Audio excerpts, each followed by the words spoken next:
Everyone, today I will discuss about heat engine and obtain its efficiency. हम लोग आज चर्चा करेंगे हीट इंजन और इसकी इफिशियंसी के बारे में। तो ये देखते हैं पहले हीट इंजन क्या है। हीट इंजन और इसकी इफिशियंसी का हमें देखना है। तो हीट इंजन कहता है एक प्रकार का डिवाइस है। ये क्या है? ये डिवाइस है जो आपका हीट एनर्जी को मैकेनिकल एनर्जी में कन्वर्ट करता है। कन्वर्ट्स दैट, किस एनर्जी को? आपको हीट एनर्जी को कन्वर्ट करता है किसमें? Converts into mechanical energy. Mechanical energy यानी ये हीट एनर्जी को किस में कन्वर्ट कर रहा है? मैकेनिकल एनर्जी में कन्वर्ट कर रहा है। इसकी एफिशिएंसी को हम लोग क्या करते हैं? एफिशिएंसी को परसेंटेज में एक्सप्रेस करते हैं। एफिशिएंसी जो इसकी होती है हीट इंजन की, इसको हम लोग परसेंटेज में शो करते हैं, एक्सप्रेस्ड करते हैं। किसमें? परसेंटेज में।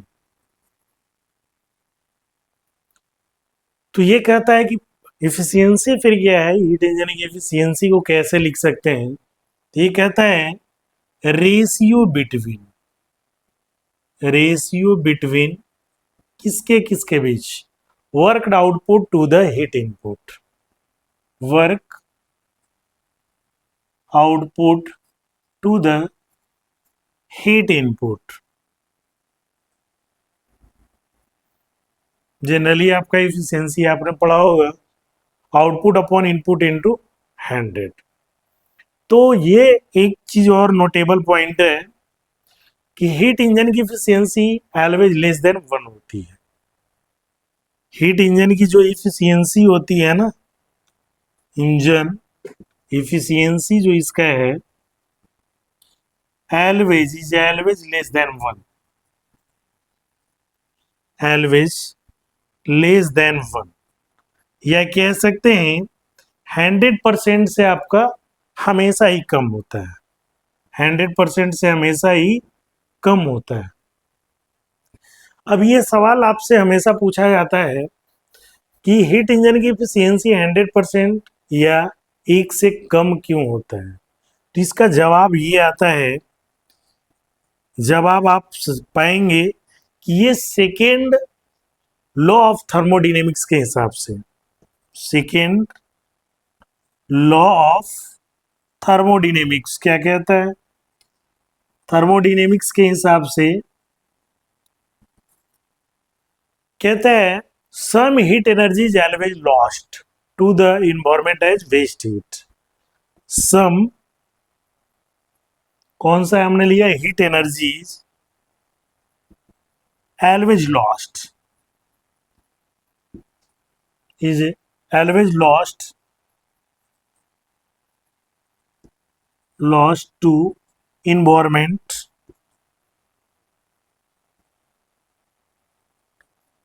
As waste energy.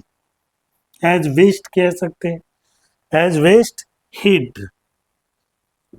यानी समझने की कोशिश कीजिए, हमेशा ये सवाल आपसे पूछा जाए, चाहे इंटरव्यू हो या जनरल सवाल हो, इसमें कहता है हीट इंजन की एफिशिएंसी 100% क्यों नहीं होती है, या 1 से हमेशा कम क्यों होता है? तो इसका जो जवाब है कि सेकेंड लॉ ऑफ थर्मोडायनेमिक्स के हिसाब से हमने पढ़ा है कि कुछ जो हीट एनर्जी होता है आपका एटमॉस्फेयर में, इन्वायरमेंट में लॉस्ट होकर वेस्ट हीट के रूप में चला जाता है, जिसके कारण टोटल जो हीट होता है वर्क में या मैकेनिकल एनर्जी में कन्वर्ट नहीं हो पाता है। दैट्स वाई इसकी एफिशिएंसी आपका 100% से लेस होता है। चलिए, अब कहता है इसका एग्जाम्पल अगर बात करेंगे किसका, इसका हीट इंजन का, तो heat engine includes gasoline engine, diesel engine और स्टीम इंजन भी इसमें आ जाता है। ये जो हीट इंजन है, हीट इंजन के अंतर्गत इंक्लूड्स कहता है आपका कौन कौन है? गैसोलीन इंजन, गैसोलीन हो गया आपका, डीजल इंजन हो गया,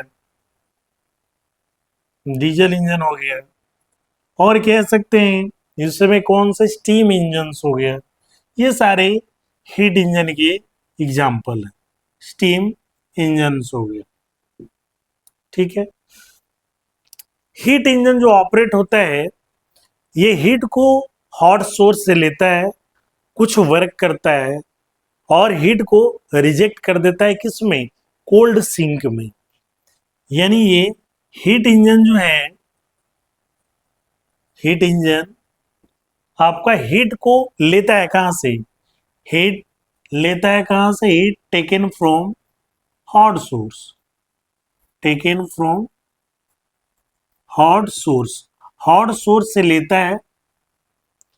परफॉर्मिंग वर्क, इसके बाद क्या करता है, परफॉर्मिंग वर्क, वर्क को परफॉर्म करता है ये हीट को लेकर के। इसके बाद जो आपका कुछ जो होता है, then rejecting some energy, then rejecting some heat energy into cold sink, किसमें, into cold sink, to the cold sink में रिजेक्ट कर देता है। यानी ये कहता है कि हीट एनर्जी आपका हॉट सोर्स से लेगा, कुछ उसका वर्क परफॉर्मेंस करेगा, और जो कुछ जो हीट होगा वो कोल्ड सिंक में आपको क्या कर देगा, रिजेक्ट कर देगा। ये आपका काम करता है हीट इंजन का। अब प्रिंसिपल क्या है, मेन प्रिंसिपल, की प्रिंसिपल ऑफ हीट इंजन, की प्रिंसिपल की बात करें तो ये की प्रिंसिपल इसका है कि to convert a portion of input heat, to convert a portion of input heat, input heat है ना, to convert a portion of input heat into mechanical work, into mechanical work. ये मैकेनिकल वर्क में ही convert करता है, कुछ portion को, सारे पोर्शन को कन्वर्ट नहीं करता है। अब देखेंगे इसका एफिशिएंसी कैसे निकालते हैं। तो यहां हमने बोला हॉट सोर्स एक रहेगा, ठीक है, दूसरा आपका कोल्ड सोर्स रहेगा, कोल्ड सिंक कह सकते हैं, और यहाँ पे आपका इंजन है, यहाँ पर क्या है, इंजन है। अब देखिए ये हॉट सोर्स है, हॉट सोर्स कह सकते हैं, और ये कोल्ड सिंक है, और ये आपका इंजन है। ठीक है, अभी हमने बोला इंजन जो होगा आपका हॉट सोर्स से क्या लेगा, आपका क्या लेगा, हीट लेगा। इंजन जो है हॉट सोर्स से क्या लेगा, हीट लेगा, कुछ वर्क परफॉर्म करेगा, कुछ जो है यहाँ देखिए वर्क परफॉर्म करेगा। यहाँ हॉट सोर्स से हीट को लिया, कुछ वर्क को परफॉर्म किया, इसके बाद जो भी आपका हीट बचेगा वो कोल्ड सिंक को दे देगा।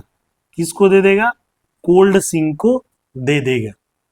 तब सवाल उठता है कि वर्क डन पे क्या हुआ।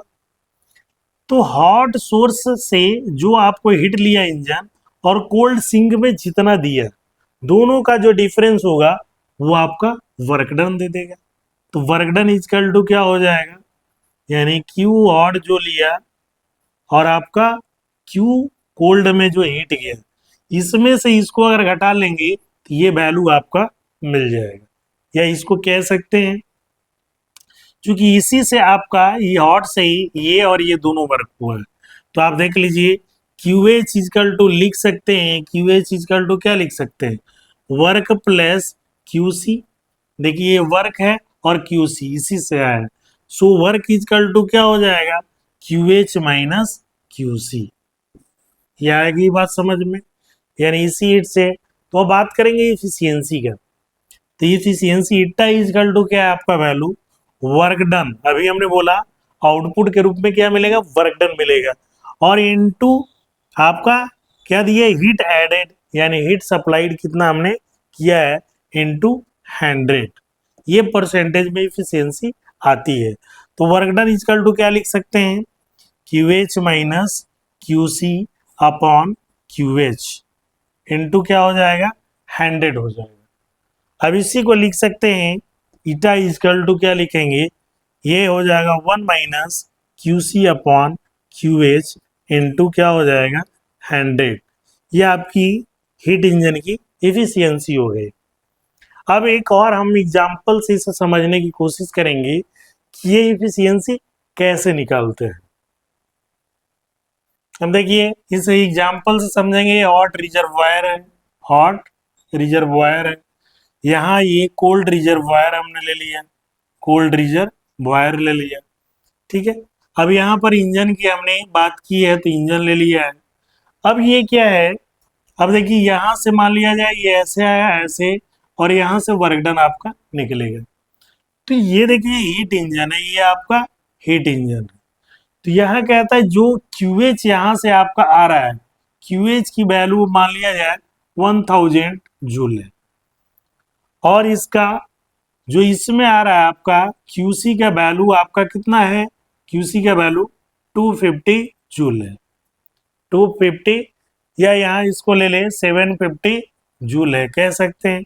तो ये वर्क डन कितना हुआ, इसमें से इसको वर्क डन इक्वल टू कितना हो जाएगा, QH माइनस QC, तो आपका 1000 माइनस आपका 750, तो कितना हो गया, आप घटाएंगे तो 250 जूल, आपका ये वर्क डन कितना निकल गया, 250 जूल वर्क डन निकल गया। तो आप डायरेक्ट ही इफिशियंसी इक्वल टू लिख सकते हैं work done upon QH into 100। तो वर्क डन आपका क्या है, कितना गया है, 250 अपॉन 1000 इंटू 100, ये कितना हो जाएगा आपका, यानी इस इंजन की इफिशियंसी 25% होगी। तो आई होप आपको ये हीट इंजन और इसकी इफिशियंसी समझ में आ गया होगा। अगर कोई डाउट हो तो आप कमेंट्स बॉक्स में डालें, I will rectify the question and answer also. धन्यवाद।